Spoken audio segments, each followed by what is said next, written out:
মানি লৈছোঁ শৃংখল চলিহাই মিয়াৰ মাছ নাখায়, শিখা শৰ্মাই মিয়াৰ মাছ নাখায়, সত্যৰঞ্জনে মিয়াৰ মাছ নাখায়। কিন্তু কেৱল মিয়াসকলে সাৰ দিয়েনে? আৰু এটা প্ৰশ্ন আছে যে কেৱল মাছৰ ক্ষেত্ৰতে সাৰ ব্যৱহাৰ কৰা হয়নে, নে আন সকলো বস্তুতে সাৰ ব্যৱহাৰ কৰা হয়? তেতিয়াহ'লে তেওঁলোকে খাব কি, উৎপাদন কৰিব কেনেকৈ? আহক আমি জানি লওঁ। মিয়া মিয়া মিয়া মিয়া আৰু মুছলমান হিন্দু এইবিলাক আলোচনা কৰি কৰি আমি আমাৰ দেশখন অধপতনৰ ফালে লৈ যায়। মই আপোনালোকক দেখুৱাইছোঁ এটা সুন্দৰ দৃশ্য, আৰু এই দৃশ্যটো নিশ্চয় আপোনালোকে বহুতেই জানিছে যে এয়া হৈছে এখন ধাননি পথাৰ, আৰু এই ধাননি পথাৰৰ কাষত আহি মই আপোনালোকক দুই এষাৰ কথা ক'ব বিচাৰিছোঁ। আপোনালোকে সম্পূৰ্ণ ভিডিঅ'টো চাব। আপোনালোকে নিশ্চয় জানে যে সকলোৱে আমি কওঁ যে মিয়াৰ বস্তু নাখাওঁ বা অমুকৰ বস্তু নাখাওঁ, নগাঁৱৰ বস্তু নাখাওঁ, এনেকুৱা বিভিন্ন ধৰণৰ মানে কণ্ট্ৰভাৰ্চিমূলক যিবিলাক কথা, সেই মন্তব্যবিলাক আমি কৰি থাকোঁ। এতিয়া মই যিটো ধাননি পথাৰ দেখুৱাইছোঁ, ইয়াতে কোনোবা মিয়া বা মুছলিম বা বড়ো কছাৰী তেনেকুৱা লিখা আছে নেকি? নিশ্চয় লিখা নাই। এই ধাননিখিনি উৎপাদন হোৱাৰ পিছত যেতিয়া বজাৰত যাব, তেতিয়াও সেই ধানবিলাকৰ গাত কোনো ধৰণৰ জাতি ধৰ্ম ভাষা এইবিলাক লিখা নাথাকিব, আৰু সেই ধানখিনি সকলোৱে ভোগ হিচাপে ব্যৱহাৰ কৰিব।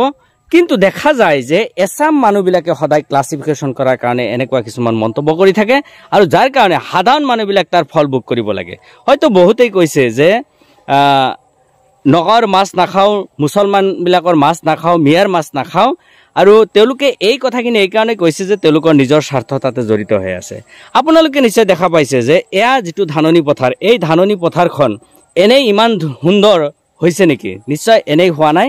ইয়াৰ আঁৰত আছে আমি চাইণ্টিফিক পদ্ধতি ইয়াতে ইউজ কৰিছোঁ, ব্যৱহাৰ কৰিছোঁ। অৰ্থাৎ ইয়াতে নিশ্চয় বিভিন্ন ধৰণৰ মেডিচিন বা সাৰ পানী ইত্যাদি ব্যৱহাৰ কৰাৰ কাৰণে আজি ধাননি পথাৰখন ইমান সুন্দৰ বা ইমান ধুনীয়া হৈছে।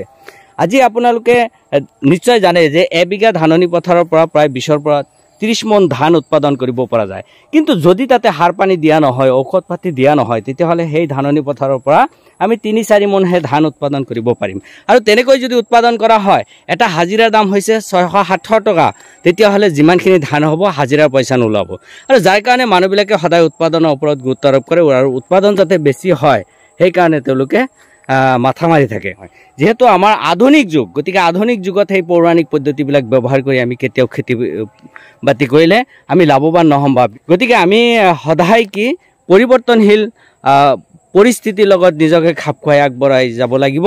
আৰু যিসকলে কৈছে যে কেৱল মাত্ৰ মিয়াসকলে পুখুৰীত সাৰ দিয়ে, মিয়াসকলে বিভিন্ন শাক চব্জিত সাৰ দিয়ে, তেওঁলোকৰ এই কথাবিলাক আচলতে যথেষ্ট সাম্প্ৰদায়িক, আৰু তেওঁলোকে কেতিয়াও দেশৰ উন্নয়ন হ'ব নিবিচাৰে।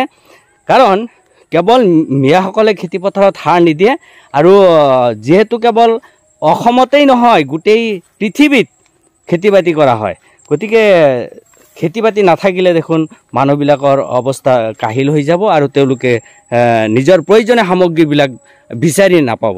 গতিকে যিহেতু গোটেই পৃথিৱীত তেনেকুৱা ছিষ্টেমবিলাক চলি আছে, গতিকে আমি কেৱল অসমত কেৱল মাত্ৰ এটা কমিউনিটিৰ ওপৰত সেই দুখখিনি জাপি দি কোনো ধৰণৰ লাভ নহ'ব।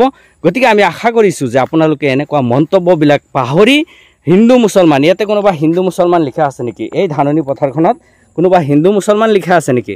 যেতিয়া ধানখিনি ওলাই যাব, বজাৰলৈ লৈ যোৱা হ'ব, তাতেও কিন্তু ধানৰ মাজত কোনো ধৰণৰ হিন্দু মুছলমান লিখা নাথাকে। গতিকে উৎপাদনে হয়, আমি যিমান দূৰ পাৰোঁ বেছি উৎপাদন কৰাৰ কাৰণে চেষ্টা কৰোঁ, আৰু সেই উৎপাদনখিনি যিকোনো প্ৰকাৰে আমি হয়তো ঔষধ পানী ইত্যাদি ব্যৱহাৰ কৰি যাতে ভাল উৎপাদন হয় তাৰ কাৰণে আমি চেষ্টা কৰোঁ।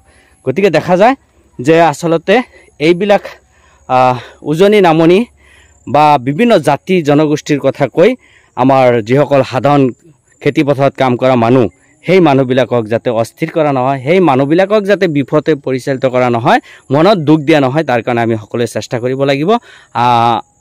আমি ভৱিষ্যতে আগুৱাই যোৱাৰ কাৰণে চেষ্টা কৰিব লাগিব। ধন্যবাদ।